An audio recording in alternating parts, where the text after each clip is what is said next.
আসসালামু আলাইকুম, welcome back to my channel. আজকে আমি গরুর মাংস রান্না করব।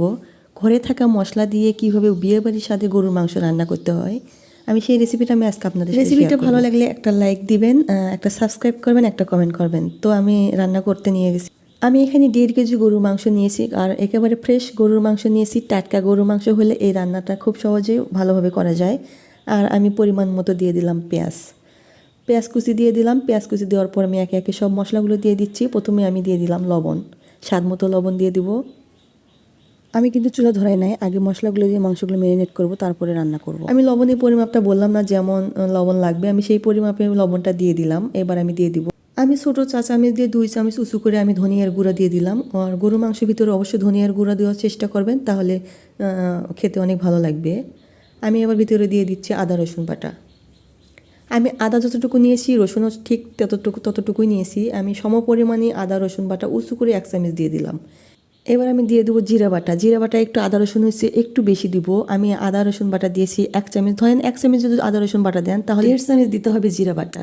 আসলে এখানে 1.5 কেজি গরুর মাংসের ভিতরে কতটুকু মশলা পড়বে আমি সেই মাপে এই মশলাগুলো আমি দিয়ে দিচ্ছি। এবার দিয়ে দিলাম আমি তেজপাতা। আদা রসুনের চেয়ে জিরা বাটা একটু বেশি দিবেন, তাহলেই হয়ে যাবে। আর দিয়ে দিলাম স্বাদ মতো লবণ। এবার আমি দিয়ে দিচ্ছি মরিচের গুঁড়া। আমি এই ছোটো চা চামচ দিয়ে আমার যেটুকু ঝাল লাগবে আমি সেইটুকু ঝাল দিয়ে দিচ্ছি। যে কোনো ভুনা রেসিপিতে একটু মশলার পরিমাণ বেশি দিতে হয়, এটা আমরা সবাই জানি। তাই বলে অতিরিক্ত বেশি দেওয়া যাবে না, যাতে গন্ধ না করে। সেভাবে মশলা দ্বারা দিয়ে দিবেন। আমি আসলে পরিমাপ বা সঠিকভাবে হয়তো বা আপনাদেরকে দিতে পারি নাই, কিন্তু আমার যেটুকু লাগবে আমি সেই পরিমাপে দিয়ে দিছি। এবার আমি সব কিছু দেওয়ার পরে আমি কিন্তু এই মাংসের ভিতরে কোনো বাড়তি গরম মশলা দিই নাই। আমরা রেগুলার যে মশলাগুলো ব্যবহার করি সেই মশলাগুলো দিয়ে দিছি। এবার দিয়ে দিচ্ছি আমি আস্ত কয়েকটা কাঁচামরিচ দিলে মাংস ফ্লেভার ভালো আসে। এটা করে আমার কাছে খুবই ভালো লাগে। এবার আমি বাড়তি যে গরম মশলাটা দেবো সেটা হচ্ছে 3-4টা সাদা এলাচ, 2-3টা কালো ফল, 4-5টা গোলমরিচ, 5-6টা লং, আস্ত 4-5টা দারচিনি দিয়েছি ভেঙে ছোটো করে। এবার আমি দিয়ে দিচ্ছি সয়াবিন তেল। এই সব কিছু দিয়ে মাংসগুলো ম্যারিনেট করে নেব। আমি হলুদ দিতে ভুলে গেছিলাম, আমি এর ভিতরে হলুদ দিয়ে দিচ্ছি। আমি কিন্তু চুলা ধরাই নাই। চুলা না ধরাই মাংসগুলো একটু মাখিয়ে নিচ্ছি, মানে নেড়ে ছেড়ে ম্যারিনেট করে নিচ্ছি। নেওয়ার পরে আমি চুলাটা ধরাই দেওয়ার পর আমি এই মাংসটা ভুনা করে নেব। আমি যে কোনো জিনিস রান্না করার সময় আমি কিন্তু খেয়ে চেকে দেখি না। আমি ওই নাড়াচাড়া করতে করতে যে গন্ধটা পাবো, গন্ধটা যদি একটু ঠিকঠাকভাবে ভালো লাগে, তাহলে মনে করব যে সব মশলা সব কিছু ঠিকঠাক আছে। যদি গন্ধটা ভালো না আসে আমার নাকে, তাহলে আমি বুঝতে পারি যে কোনো কিছু কমতি হয়েছে। এভাবে আমি রান্না করি। আসলে আমি কোনো কিছু খেয়ে আমি চেক করি না। আমি গন্ধটা শুনে আমি অনুভব করতে পারি যে সব কিছু ঠিকঠাক আছে কিনা। আমার মাংসটা ম্যারিনেট করতে যে গন্ধটা পাইছি, আমার সব মশলাগুলো একেবারে ঠিকঠাক হয়ে গেছে। আর কোনো কিছু দিতে হবে না। এগুলো আমি এখন চুলাটা ধরাই নিয়েছি। নেওয়ার পরে এটা একটু আমি কিছুক্ষণ ধরে কষে নেব। বেশ সময় ধরে মাংসটা কষে নিতে হবে। আমি সসপ্যানে করে রান্না করতেছিলাম, এতে করে আমার একটু সমস্যা হচ্ছিল, মানে চুলার আঁচটা আমার হাতে লাগতেছিল। আপনারা চেষ্টা করবেন ভালো একটা পাতিলে রান্না করতে, যাতে করে আঁচ না লাগে। কারণ এই মাংসটা কষে নেওয়াই হলো মেন কাজ। অনেক সময় ধরে মাংসটা কষে নিতে হবে। কষে নেওয়ার পর এই মাংসের ভিতরে আমি দিয়ে দেবো গরম পানি।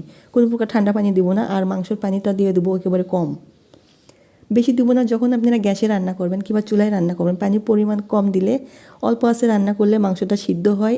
ওইখানে যখন আপনি অল্প আঁচে রান্না করবেন, তখন কি হবে, একটু পানির পরিমাণ কম দিতে হবে। পানির পরিমাণ কম দিলে অল্প আঁচে জিনিসটা তাড়াতাড়ি সিদ্ধ হবে, স্বাদটাও অটুট থাকবে। আর যখনই অতিরিক্ত বেশি পানি দিবেন, স্বাদটা ফ্যাসফ্যাসে হবে, মানে স্বাদটা অত ভালো লাগবে না। আর সিদ্ধ হইতেও কিন্তু বেশ সময় লাগবে। সেই জন্য চেষ্টা করবেন অল্প পানি দিয়ে অল্প আঁচে এই গরুর মাংসটা ভুনা করে নিয়ে রান্না করার জন্য।